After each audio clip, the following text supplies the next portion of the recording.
with #LearnOn1. Share your comments on the lessons.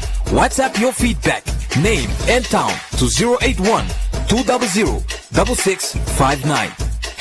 #LearnOn1. Invite learning in.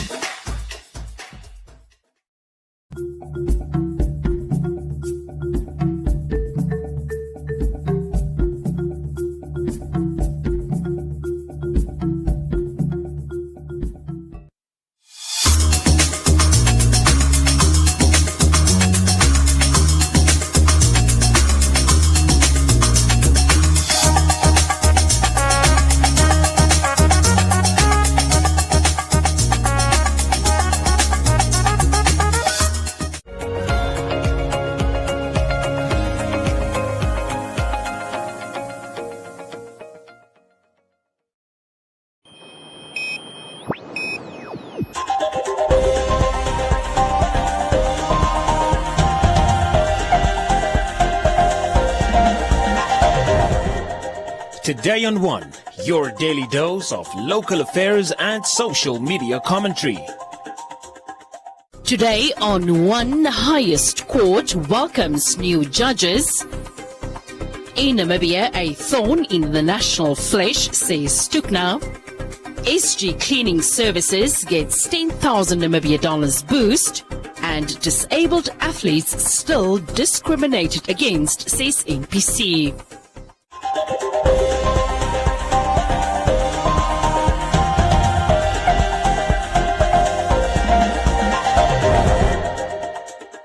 The Supreme Court welcomed new judges as it gears up for a busy judicial year. The 7 judges join the highest court for a few months in an acting capacity and will be selected to hear cases before the Supreme Court. Seldom does the Supreme Court appoint new judges, but this week 7 judges appointed by the President of the country on recommendation of the Judicial Service Commission were sworn in. They are Ernest Sakala, Jeremiah Shongwe, Moses Chinengo, Theo Frank, Hosea Angula, Christy Liebenberg and Shafimana Uitele. They join a team of 5 permanent judges, including the Chief Justice. Acting judges are appointed from time to time to form a pool from which judges may be selected to hear cases before the Supreme Court. Acting judges sit on appeals upon invitation whenever their expertise is needed in a particular case. On behalf of the Namibian judiciary and on my own behalf, I wish to congratulate all the acting justices on their appointments.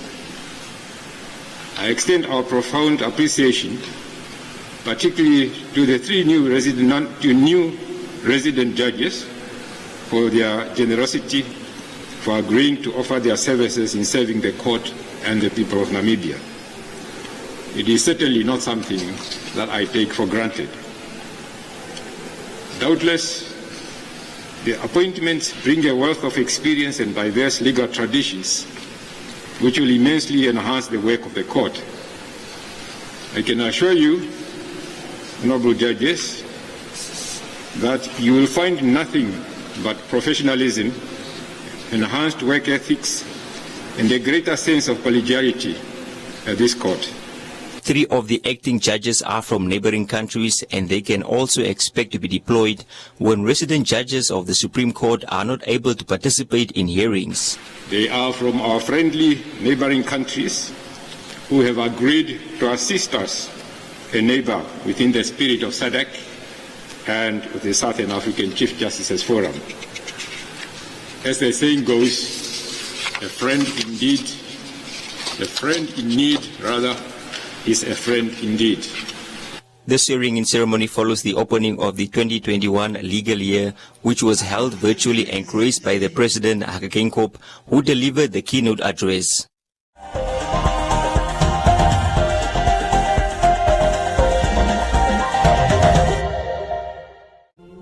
We can't wait to get together again, to welcome new friends, meet up with old ones, and play until the sun comes up. We can't wait to fill our stadiums again. In fact, we can't wait to get the whole gang together. But until then, let's stay safe.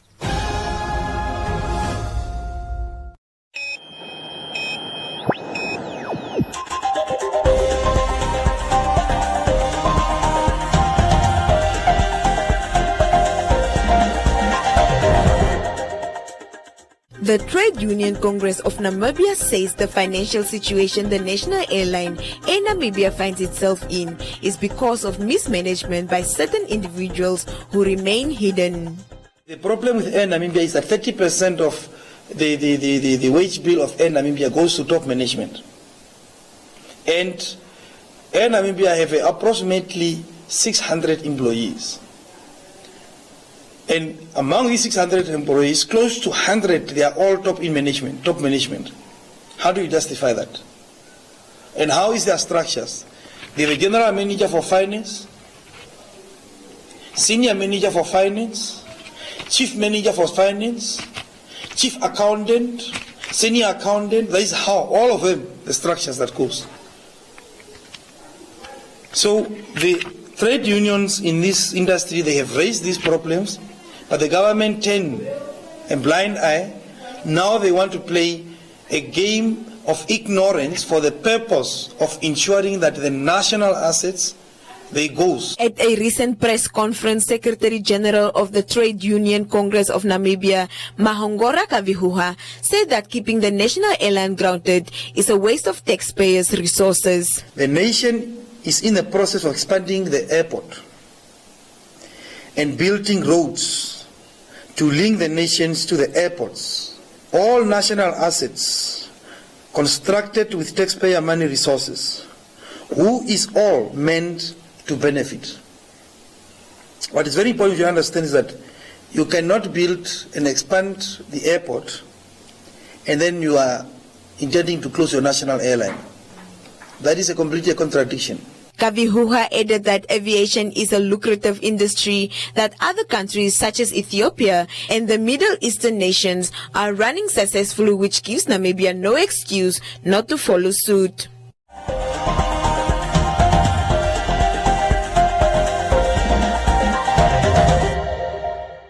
It's twice as nice with a 2-pack of Doral deodorant for her or for him. Only $29.99. Why pay more? Get more in store just for you. Life's better with Pep.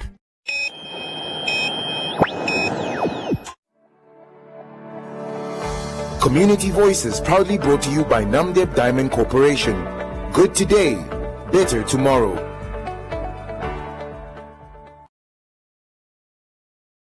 Chemistry graduate and now owner of SG Cleaning Services, Johannes Shiwombolo recently walked away with a cash prize of 10,000 Namibia dollars, a sponsorship from the One Economy Foundation at the Amal Foundation Entrepreneurship Masterclass. Shiwombolo says SG Cleaning Services has been a long-time dream of his and only became a reality after his retrenchment from Scorpion Zinc.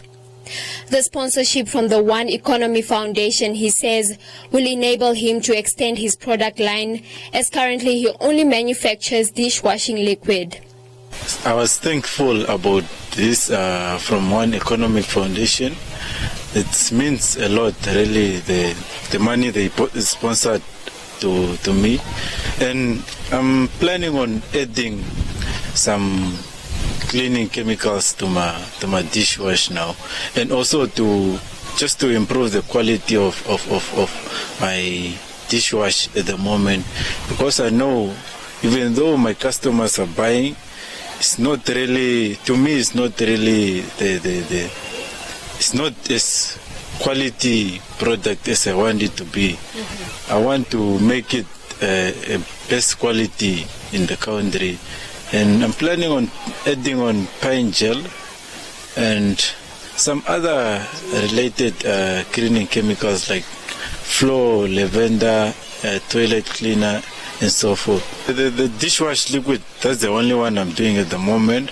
And I'm just selling it at home, whereby I will be receiving calls, people will want soap, and I will sometimes people can be from Mbili asking for soap, then I can just do delivery by walking to Mbili and go drop their bottles. And at the moment I'm doing 5 liter and 20 liter and 25 liter of dishwash, and that's like a 5 liter I charge $50 The 20 liter is 200 and 250 for a 25 liter.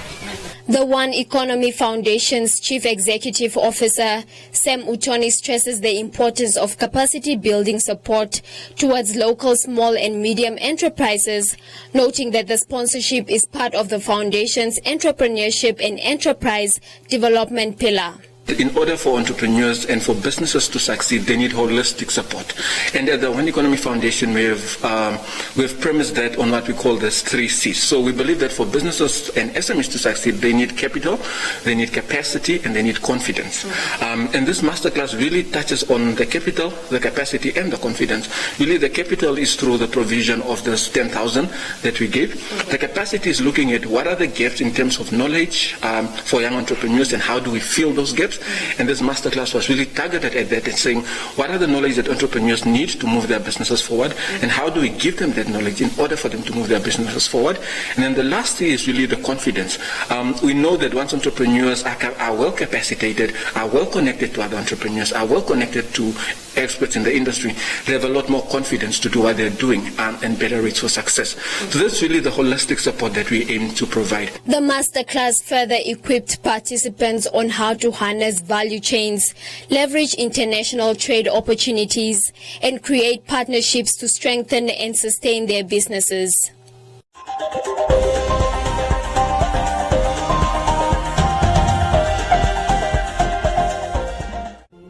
We can't wait to get together again, to welcome new friends, meet up with old ones, and play until the sun comes up. We can't wait to fill our stadiums again. In fact, we can't wait to get the whole gang together. But until then, let's stay safe.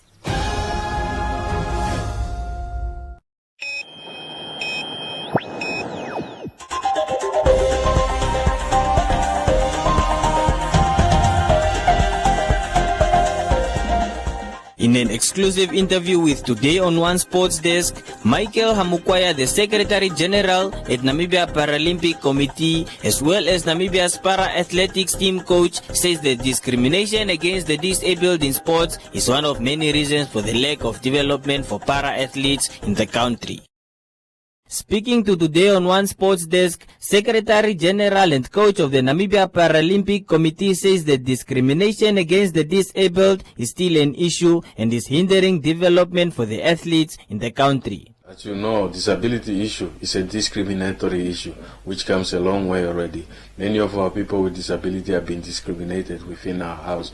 So it's about education and advocacy, and that is now what we are trying through sport. At least it's just a small sector which is trying to show that people with disability can be able to do anything and are able to also be part of a very, a very strong family and can be very constructive towards that family. So basically what we are encouraging is that able-bodied club, it doesn't matter what, karate, boxing, whatever, to include these people while they are doing training, because usually they just turn them away even when they are younger. So at least to include them when they are having these events, and that is the way we can actually prepare and to see more other, and everybody to contribute to this Paralympian in going to the Paralympic Games. That can still be a champion later on, he can still find his spot. So that discriminatory part is the biggest one, and hopefully what I'm saying is in Windhoek, unfortunately or fortunately, because we have media and we have also clubs which are accepting this type of disability, but can happen anyway. It can, in Namibia there is so much opportunity now, but we just want this discriminatory part to be dealt with and people to start accepting them. And once it's at home, I believe you, there will be a lot of Paralympians that we can produce in different sports called in Namibia. Despite receiving only a small portion of the budget from the Sports Ministry, Hamukwaya acknowledged the ministry's efforts in supporting the NPC, but has strongly called for an increase in their budget as it's getting more difficult to take part and train for international competitions. We really appreciate what they've been doing. We are happy with the way they really marketed and put Paralympic at the level where it is, because they were the only so sponsored before all that time. But then for now we have seen that the movement have grown, and it's just, the sport is also at a different level. So we're just begging them to increase at least our budget, where we can at least get a better, even from that now, I know they cut the sport budget, but they should not come and cut back to our Paralympic. Because since 2016, imagine all our administration fund have been cut, and that is just because due to the budget cut. But we feel that it's not really fair, and it's supposed to be this is supposed to be one of the priority and be funded because of already the discrimination that this population we are serving, they are coming from. And the work they are doing for this country, I believe, is amazing. So it really needs to be given that recognition. Namibia's para-athletes are currently hard at work as they prepare for the 2020 Summer Paralympics taking place from the 24th of August until the 5th of September 2021 in Tokyo, Japan.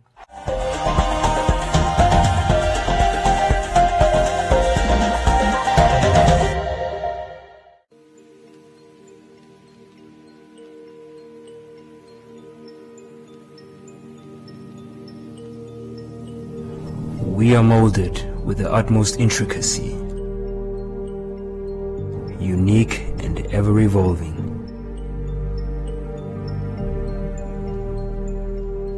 But we will always need a guiding hand.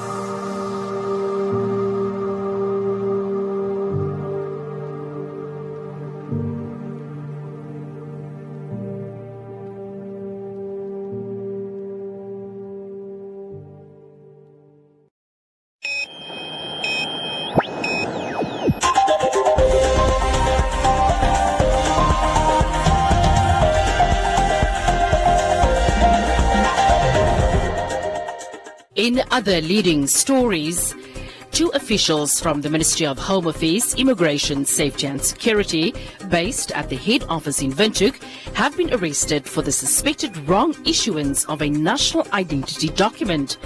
One is a 50-year-old male employed at the ID production department, while the other is a 34-year-old male employed at the maintenance section.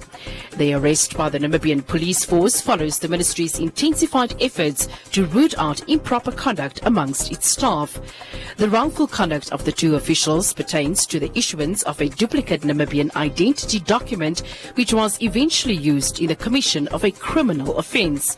The duplicate ID was used to withdraw a sum of 300,000 Namibia dollars from a bank account without the knowledge of the correct holder of the ID card. Investigations are ongoing to determine whether there are more people involved in the case, and the police are still looking for more suspects on the case.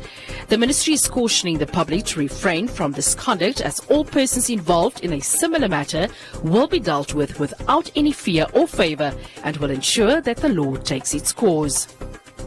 And mentors and mentees of the Katuka Mentorship Program completed 3 days of orientation training in Windhoek. Conducted by well-known human resource specialist Sabina Reg, the 3-day orientation training program kicked off with a self-understanding session for the mentees based on their ambitions and aspirations. Sponsored by Bank Windhoek for the 2nd consecutive year, the Katuka Mentorship Program aims to empower and encourage entrepreneurs, business and professional women to succeed in their careers through mentorship by seasoned business and professional women.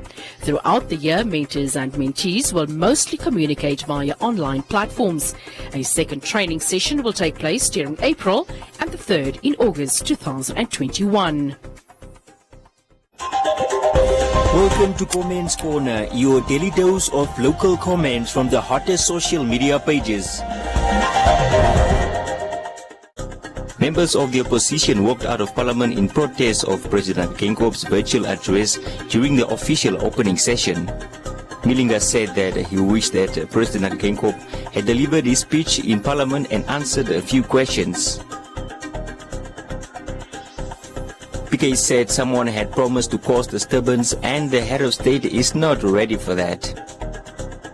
Melchizedek said Parliament is for parliamentarians and not for the President. Kotosile said, until when will he keep on hiding because the nation wants him to be present? Werner said opposition parties have no agenda and that they should serve their people instead of making things personal. Jacob said a true leader has to be visible to his people. Bobby said the president has done well and should keep up the good work. While Erica said welcome to the new normal way of doing things.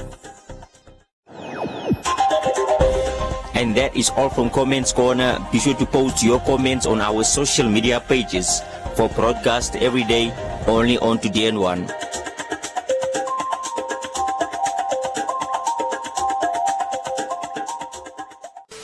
Hip-hop was born to speak on urban life. What started in the Bronx eventually blew up, became global, went on to define pop culture. Its roots of empowerment, consciousness, and raw talent soon got crowded out by its commercial success. But there's been a movement of change bubbling in the underground. The past few years, inspirational hip-hop, aka Christian hip-hop, has broken into the mainstream. We've been covering it for over a decade. We're Soul Mag TV, speaking on urban life, keeping faith in the conversation. Christian hip-hop artists are regularly charting on Billboard and iTunes charts. They're sold out tours, mainstream media appearances, and even Grammy Awards. Soul Mag TV has exclusive interviews with top artists in the genre and features the latest music videos and visuals.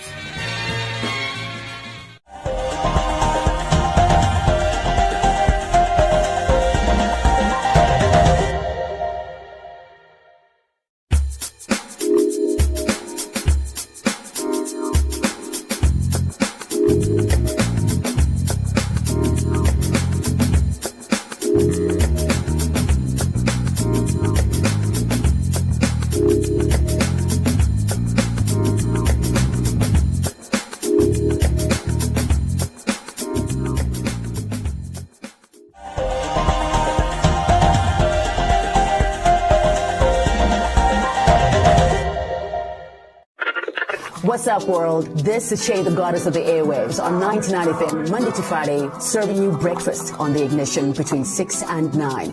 We brought you to be inspired, taking you to master your destiny. Now it's time to do the work. Just show up.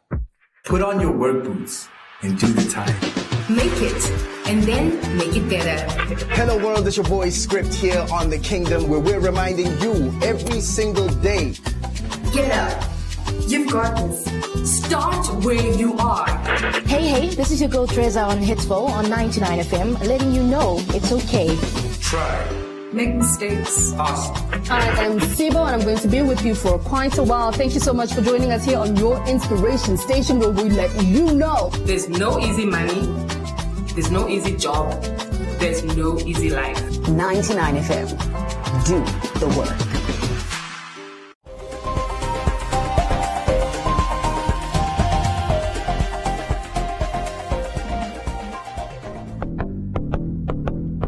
A look at the weather forecast. First, an advisory from the Windhoek Met Office.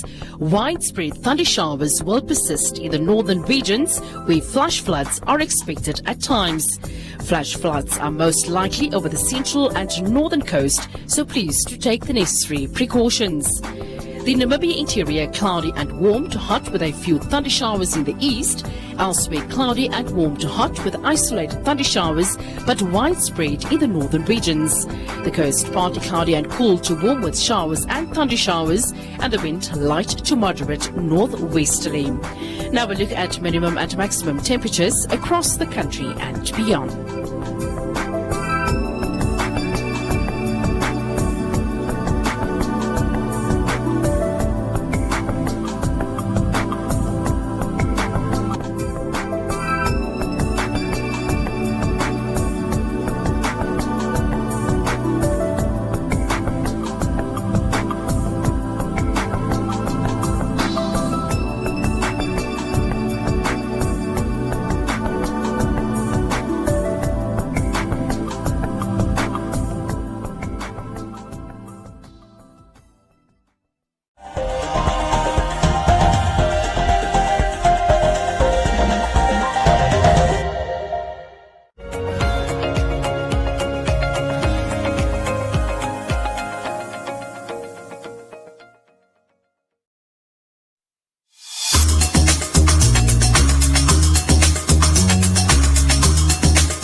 A rare tropical disease, the Zika virus, is spreading rapidly in parts of Latin America and the Caribbean.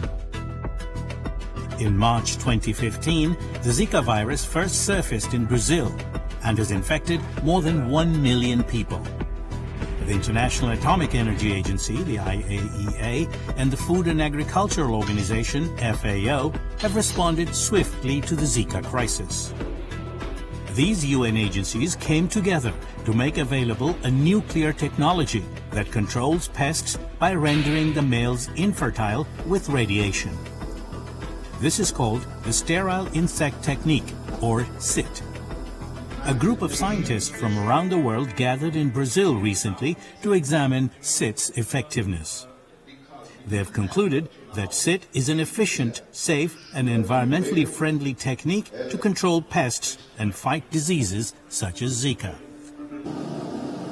Conceived in the early 1930s, the idea behind SIT is a simple one. It involves bringing the insects into a laboratory, rearing them in large numbers, and sterilizing only the males with ionizing radiation such as gamma or X-rays. For SIT to work, millions of sterile male insects must be released into the wild for several months to outnumber the fertile ones.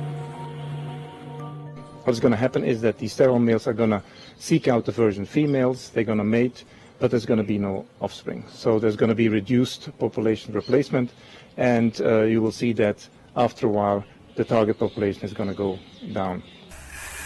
At the IAEA's Insect Pest Control Laboratory in Siebersdorf, Austria, entomologists have been developing and improving this technique for over 50 years. It's already been used in around 25 countries, mainly to tackle pests, such as fruit flies and tsetse flies. Experts are now developing techniques for the mass rearing of mosquitoes and transferring them to countries affected by Zika to help them integrate SIT into their pest control programs. Over 100,000 mosquitoes from 3 different species are kept here. Special attention is being given to this one, the Aedes aegypti, which is responsible for spreading the Zika virus. What we have seen in the past is that Aedes aegypti control with conventional control tools has not been very successful. So we consider this as one additional new tool that could be used to integrate with the conventional methods. Scientists have created a special environment for the entire life cycle of the mosquito, from the egg to the larvae, to the pupae to the adult. The pests live, feed, and mate in large, specially designed cages. Thorough research has determined the right dose of radiation to sterilize the males without damaging them or affecting their mating ability. In a further step to help countries tackle the Zika virus, the IAEA is providing portable equipment for the rapid detection of the virus. Training scientists from the affected countries to use this system is also underway. When fully implemented and used alongside other control methods, the sterile insect technique could help countries reduce the numbers of mosquitoes and cope better with the diseases that these small but deadly creatures can spread.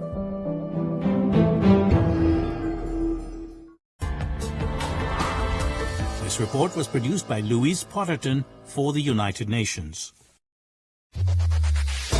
Win free airtime with #LearnOn1. Share your comments on the lessons. SMS your feedback, name and town to 555. #LearnOn1. Invite learning in.